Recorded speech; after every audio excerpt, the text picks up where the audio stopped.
todos. En esta ocasión, en un libro cada mes, vamos a presentar un documento que se llama Herramientas para el análisis y mejora de procesos. Es un documento que fue publicado por el Gobierno Federal de los Estados Unidos Mexicanos y la SFP en septiembre del 2008. El documento está dividido en dos partes, una primera parte que presenta precisamente una serie de herramientas para el análisis y la mejora de procesos y una segunda parte en la que presenta un caso práctico, que es un ejemplo de mejoramiento de procesos.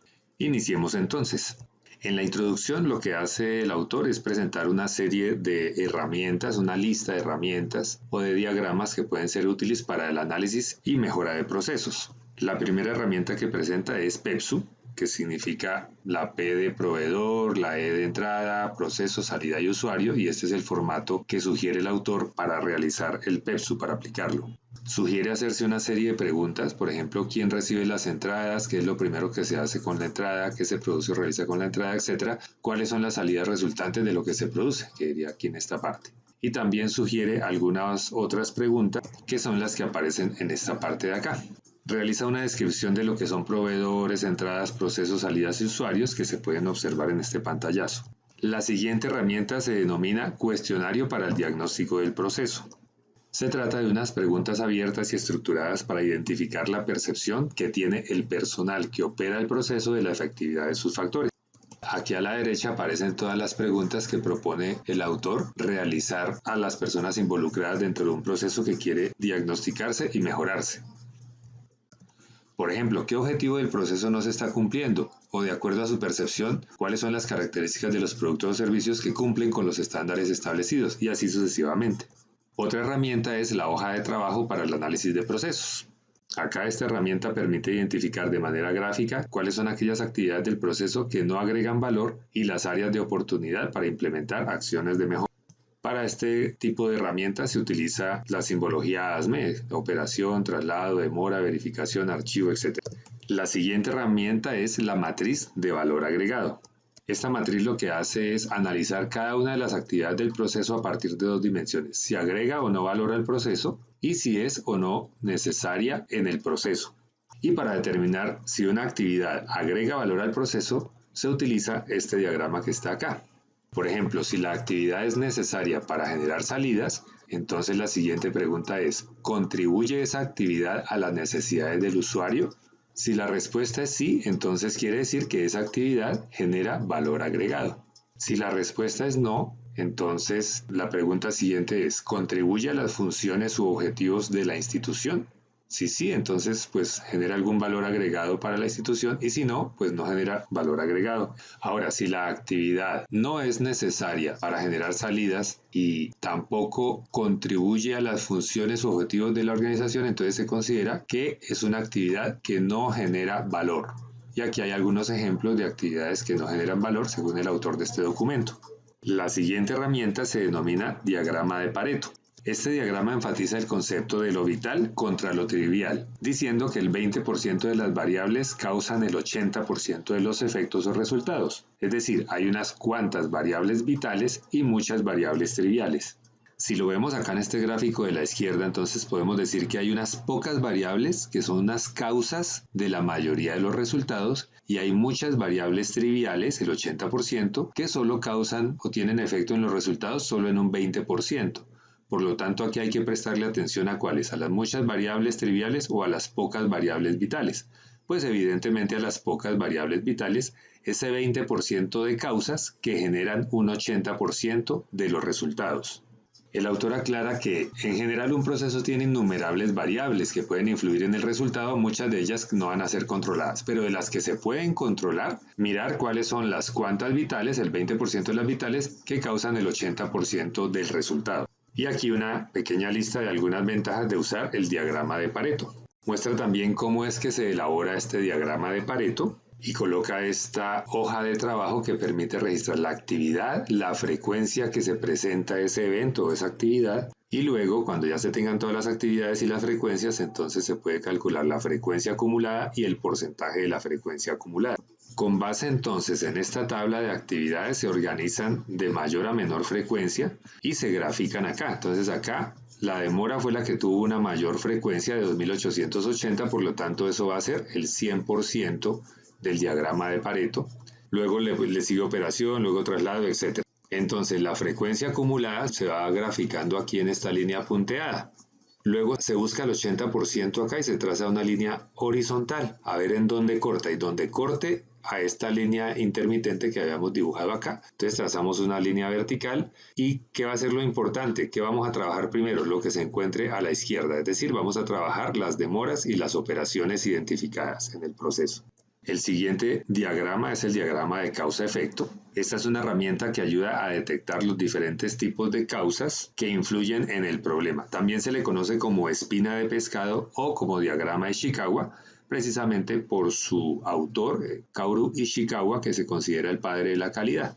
Los pasos a seguir para aplicar el diagrama de causa-efecto son primero definir el problema y escribirlo acá en este rectángulo.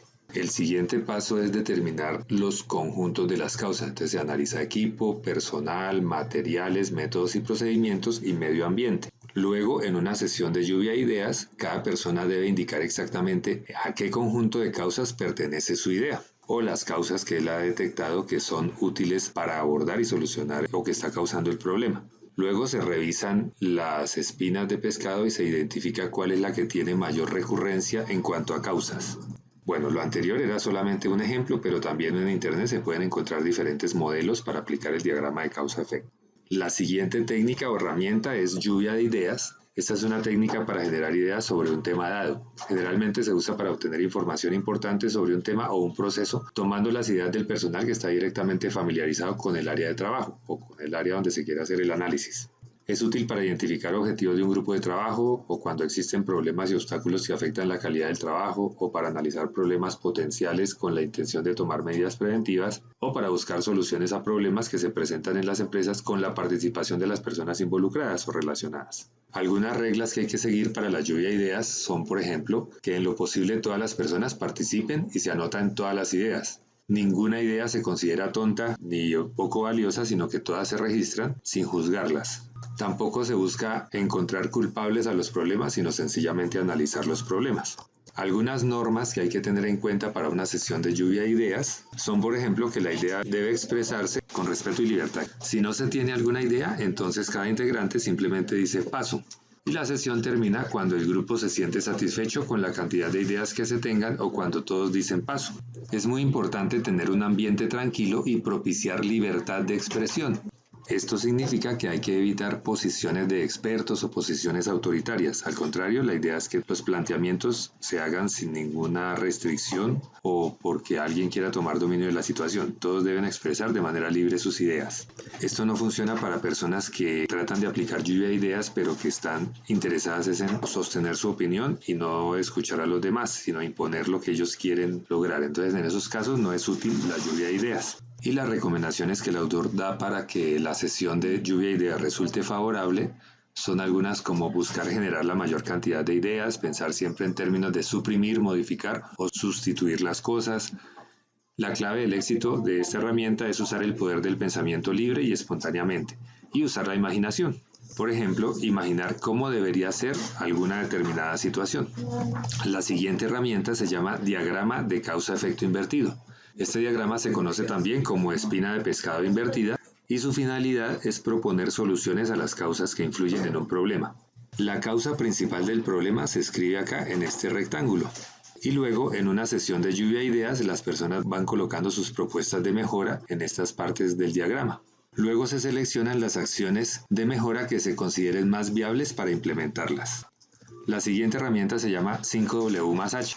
Esta es una herramienta de análisis que apoya la identificación de factores y condiciones que provocan problemas en algún proceso determinado o en la vida cotidiana también. Se llama 5W porque se refieren a las preguntas who, what, where, when, why y la H de how.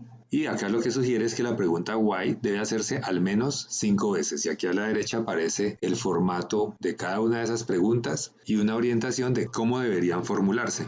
Por ejemplo, ¿quién participa en el problema? Es mirar cuáles son las personas de la organización, proveedores, clientes o visitantes que estén presentes o forman parte de la situación a resolver. ¿Qué es el problema? Entonces hay que delimitar las características por estas variables materiales, humanas, logísticas, tecnológicas, etcétera, que tienen que ver con el problema. ¿Cuándo ocurre el problema? ¿Dónde ocurre el problema? ¿Por qué ocurre el problema? Ya se recomienda que ¿por qué ocurre el problema? Cuando se tenga la primera respuesta, se vuelven a preguntar varias veces por qué ocurre lo anterior. Y de esta manera se puede identificar impactos y relación entre las causas identificadas. Y lo anterior se puede reflejar en esta matriz que está aquí presentada por el autor de este documento. Algunas otras preguntas que pueden ser útiles para aplicar la herramienta son estas que aparecen acá en este rectángulo. La siguiente herramienta se llama benchmarking, es el proceso de identificar, comprender y adaptar las prácticas y procesos sobresalientes de organizaciones de todo el mundo para ayudar a nuestra organización a mejorar su desempeño. Entonces, mirar aquí al mejor y mirar a ver cómo copiamos ese tipo de comportamientos o por qué está logrando lo que está logrando. Puede haber un benchmarking interno, un benchmarking competitivo, funcional, genérico, y acá explica las características y las ventajas de cada uno de ellos. A continuación, el caso práctico que muestra la aplicación de algunas de las herramientas anteriores. El caso práctico que presenta este documento es una institución de seguridad social en donde el proceso de pago de pensiones a los afiliados presenta diferentes problemas, constantes quejas de los usuarios, tiempos de respuesta altos, cargas de trabajo mal equilibradas, insatisfacción del personal, entre otros problemas. La alta dirección ha decidido que es conveniente impulsar un proyecto para mejorar drásticamente este problema o este proceso inicial. Aplicando PEPSU para este caso, entonces se encuentra que el proveedor sería el afiliado, la entrada sería la solicitud de pago de pensión, el proceso estaría compuesto por estos 3 pasos y aquí está la salida y el usuario, que finalmente aquí está el afiliado. Esto permite entonces identificar quiénes son los que están involucrados en el proceso y dónde comienza y dónde termina este proceso. Para la aplicación de la hoja de trabajo para el análisis de procesos, los equipos de análisis de procesos registran las actividades que componen el proceso seleccionado utilizando como herramientas la hoja para el análisis de procesos, con la finalidad de identificar qué actividades generan valor al proceso, cuáles son los traslados de personas o documentos, los tiempos muertos, las esperas, las supervisiones, las verificaciones, todas estas actividades que presentan la secuencia de actividades del proceso. Aquí está un ejemplo de la hoja de trabajo para el análisis de procesos. Esto corresponde a la descripción inicial del proceso. Entonces está los pasos, por ejemplo, el afiliado acude a la institución y solicita una ficha de registro, luego entrega esa ficha, así sucesivamente. Vamos a mirar cuántos pasos tiene el proceso inicial. 49 pasos. La otra herramienta, diagrama de flujo, son los mismos 49 pasos, pero aquí se colocan los diferentes actores que participan en el proceso, por ejemplo, el afiliado, mostrador, validación, supervisor de mostrador, el auxiliar contable, etcétera, hasta el director de finanzas. Todos ellos están involucrados en el proceso inicial de la autorización y pago de una pensión a un afiliado. Verifiquemos que están los 49 pasos. Vamos hasta el 19, hasta el 27, 34, 41, 49 pasos. Entonces ahí me presenta la misma secuencia, pero indicándome los actores. Para aplicar la siguiente herramienta, que era 5W más H, se preguntan, por ejemplo, qué sucede con el proceso y lo que encuentran es que hay altos tiempos de respuesta por exceso de verificaciones y tiempos muertos. ¿Por qué? Porque las autorizaciones se encuentran centralizadas en los niveles medios, existe desconfianza de las actividades realizadas por los operativos e implica demasiadas actividades manuales que pueden provocar errores. ¿En dónde ocurre eso? En el proceso de atención de solicitudes de pensiones. ¿Quiénes intervienen y cuándo intervienen? Cada vez que hay una solicitud de pensión. ¿Cómo ocurre el problema? Pues las solicitudes de pensión permanecen demasiado tiempo en espera de autorización y validación. Los procesos se realizan manualmente y existe duplicidad de actividades. Al aplicar el diagrama de Pareto, se encontró lo siguiente, que había una gran cantidad de frecuencia en demoras, 5.760, operación, traslado, y aquí está el resto de las frecuencias de cada una de las causas identificadas. Se construyó con la tabla anterior el diagrama de Pareto, y de lo anterior se pudo encontrar que el tiempo del ciclo del proceso es muy elevado, ya que para emitir el pago de una pensión se demoran alrededor de 102 horas en total, con demoras y todo. Se encontró también que solamente 20 actividades generan valor agregado, y esos son solamente 178 minutos. Al calcular la eficiencia del proceso da lo siguiente. El proceso tiene solamente una eficiencia del 3%, y aquí hay una cuantificación en dinero de lo que eso está costándole a la organización. Cuando se aplicó el diagrama de causa-efecto, se encontró lo siguiente.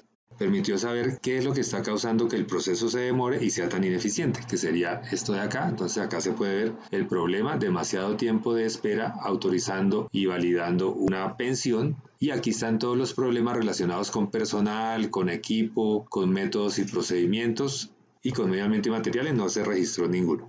Con esto entonces pudieron detectar algunas oportunidades de mejora que era facultar de autoridad y responsabilidad a puestos intermedios, perfeccionar el sistema de cómputo, motivar e incentivar el personal, balancear las cargas de trabajo y reasignar personal, por ejemplo. Entonces, luego del diagnóstico anterior, se rediseña el proceso y se encuentra que pasamos de 49 pasos a 19 pasos y que pasamos de 9 actores en el proceso a solamente 4. Entonces se logró reducir el número de pasos en un 61%, lo que generó un ahorro en el tiempo del ciclo del proceso que ahora es de 38 minutos, en lugar de las 102 horas, ya que se eliminaron 30 actividades que se encontraron que no eran necesarias. La eficiencia del proceso pasó del 3% al 73%. Y de los 38 minutos que ahora tiene el ciclo de proceso, 25 minutos generan valor agregado. Se eliminaron las demoras, se facultó al personal que está directamente relacionado con la operación y se disminuyeron las verificaciones en un 90%. Aquí está entonces el antes y el después. La operación pasó de 20 pasos a 13, los traslados pasaron de 15 a 2, las demoras pasaron de 3 a 0, las verificaciones pasaron de 10 a 2, como se puede ver acá en esta tabla comparativa. Lo que refleja que entonces estas herramientas son muy útiles para analizar, para diagnosticar y mejorar algún tipo de proceso.